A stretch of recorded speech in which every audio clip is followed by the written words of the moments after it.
La plupart des gens se contredisent eux-mêmes avec leurs actes.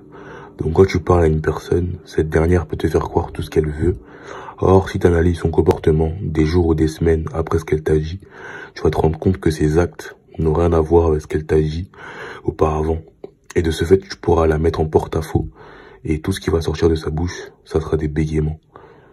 Je vais prendre un exemple. On m'a partagé un jour sur un Discord, pas le mien, hein, une vidéo où un mec en privé disait ses 4 vérités à une meuf. Et il s'avère que cette personne insultait donc la meuf de tous les noms, en lui disant qu'il a des copines qui ne sont pas du tout comme elle.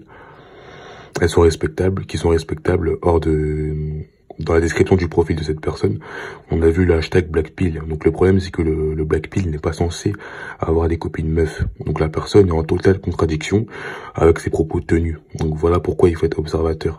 L'une de mes premières vidéos, c'est observe son environnement et agir en conséquence. Il faut savoir prendre du recul sur toutes les situations que l'on rencontre. C'est comme avec l'abstinence masturbatoire, par exemple. Et le système de notes que je vous ai donné. Quand vous allez rencontrer une forte envie de vous vider, vous allez vous servir de ça pour prendre du recul, analyser la situation et sortir de ce piège de la même façon.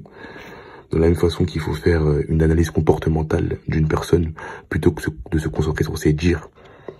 Car contrairement aux mots, le comportement ne trompe pas. Une personne qui vous ment, si vous la connaissez un minimum, vous allez le voir par son comportement futur, de par rapport à ce qu'elle a dit, car la plupart des gens sont émotionnels. Ils ne savent pas ce qu'ils font et ce qu'ils disent.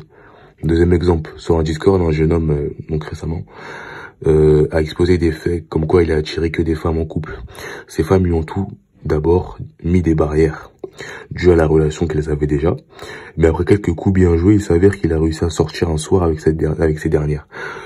Comme quoi, peu importe qu'elles soient en couple ou pas, selon leur dire, leur comportement prouve qu'elles sont ouvertes à une autre relation, malgré le fait qu'elles soient en couple. Troisième exemple, car oui, on parle en exemple ici, forcément.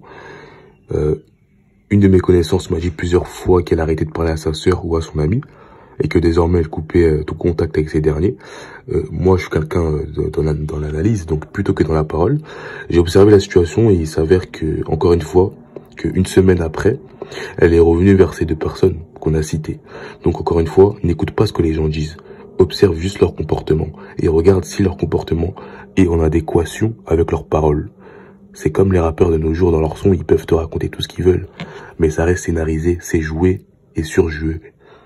Ça n'a rien à voir avec la réalité.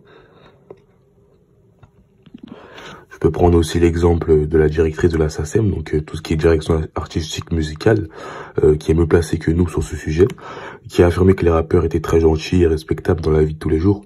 Donc tout le contraire de la plupart des clips où ils se donnent un rôle.